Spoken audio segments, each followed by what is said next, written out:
வணக்கம். இந்த வாரம் நம்ம மங்களா மந்தாகினியோட சண்டையை மறக்காம பாருங்க. ரொம்ப விறுவிறுப்பான இந்த சண்டையை துர்காபுரத்து நேயர்கள் கண்டு களியுங்கள்.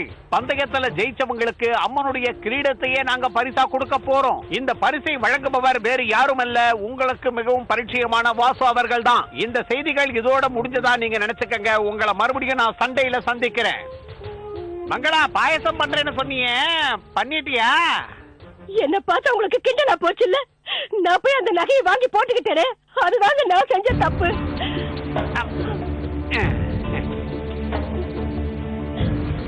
மந்தாகினி கிட்ட நீ வாங்கிட்டு வந்த நகையோட மதிப்பு 90,000க்கு மேல இருக்கும்.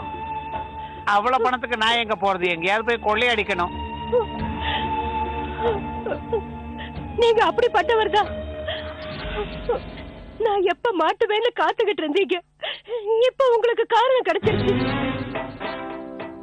ஆயுசு முடிஞ்சிருச்சுன்னா நாம சாக வேண்டாம், பூமியை உள்ள இழுத்துக்கும். யம தர்மராஜா பச்சை தண்ணி குடிக்கிறது கூட டைம் கொடுக்க மாட்டான். விதி அவ்வளவு மோசமானது. அப்படின்னா என்ன சாக சொல்றீங்களா? நகைய வாங்காதன்னு தலதலையா அடிச்சுக்கிட்டேன். நான் சொன்னதை நீ கொஞ்சமாவது கேட்டியா? ஆடம்பரம் எல்லாம் வேண்டான்னு சொன்னேன். கண்ணை உறுத்துற மாதிரி நகை போடக்கூடாது. உலகத்துல திருடங்க ஜாஸ்தி. அவங்க இப்படிதான் எல்லார் நகையும் அடிச்சுட்டு போயிடுவாங்க. மந்தாகினிக்கு என்ன பதில் சொல்ல போறேன்னு தெரியலங்க. Don't worry.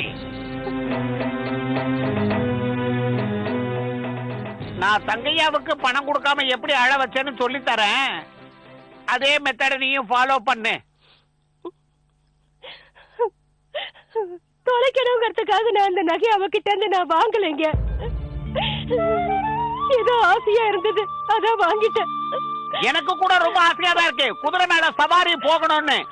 நம்ம முன்னா பாய் கிட்ட 7 குதிரை இருக்கு. ஒரு தடவை கூட அவர்கிட்ட இரவல் கேட்டதே இல்ல. நீங்க மட்டும் எனக்கு நகையை வாங்கி கொடுத்திருந்தீங்கன்னா நான் எங்க அடுத்தவங்கிட்ட போய் நகையை வாங்கி போட்டுக்க போறேன். கல்யாணம் ஆகி 27 வருஷம் ஆச்சு. வருஷத்துக்கு கொஞ்சம் கொஞ்சமா வாங்கி இருந்தாலும் இந்நேரத்துக்கு எவ்வளவோ சேர்த்திருக்கலாம். மண்ணுல இருந்து வந்த தங்கம் என்னைக்குமே மண்ணுதான். போதும், நீங்க 2 பேரும் சாதாரணமானவங்க இல்ல. முதல்ல மந்தாகினி எப்படி சமாதானப்படுத்தணும் கொஞ்சம் யோசிச்சு பாருங்க. நான் சிந்திக்க மாட்டேன். தேவையில்லாத சிந்தனைகள் உடம்புக்கு கெடுதல் பெரியவங்க சொல்லியிருக்காங்க.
நிச்சயதார்த்த நேரத்துல தான் மோதிரத்தையும் வளையலையும் மாட்டி விடுவாங்க.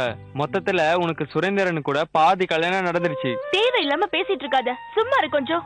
அம்மா அப்பா கிட்ட என் முகத்தை காமிக்கிறதுக்கே அசிங்கமா இருக்கு எனக்கு. உன்னை பத்தி அவங்க தப்பா நினைக்க மாட்டாங்க தேவி. நீ ஒன்னும் வளையல மாட்டி விடுங்கன்னு கையை நீட்டல, அவங்க தானே வற்புறுத்தி மாட்டி விட்டாங்க. அவன் இப்படி பண்ணுவான்னு நான் நினைச்சு கூட பாக்கலன்னா. இந்த விஷயம் ஊருக்கு தெரிஞ்சதுன்னா நான் எப்படி தலை நிமிர்ந்து நடக்கிறது? நீ ரொம்ப ஓவரா தான் யோசிக்கிற. நடக்க கூடாதது இப்ப என்ன நடந்துருச்சு? அவனை பார்த்தாலே எனக்கு கொல்லணும் போல தோணுது. கண்டபடி திட்டணும்னு நினைக்கிறேன். ஆனா எனக்கு இதுக்கெல்லாம் தைரியமே வர மாட்டேங்குது. தேவி, என்ன தப்பா நினைக்காத.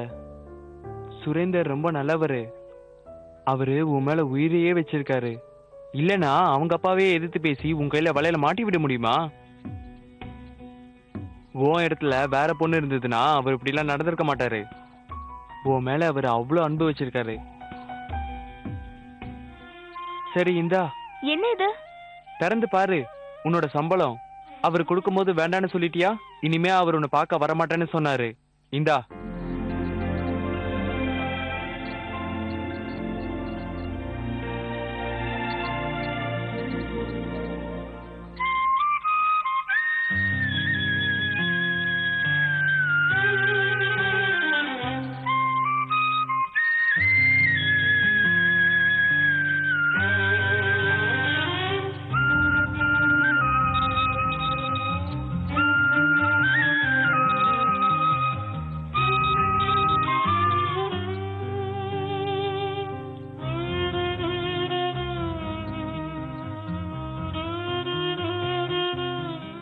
சம்பள பணம் குடுக்கறதுக்காக தான் நீ வீட்டுக்கு வந்தியாமே, அது தெரியாம எங்க அப்பா உன்னை அடிச்சிட்டாரு. அவருக்காக நான் உன்கிட்ட மன்னிப்பு கேக்குறேன். அதை விடு, உனக்காக நான் 2 அடி வாங்குனதுல சந்தோஷமா தான் இருக்கேன்.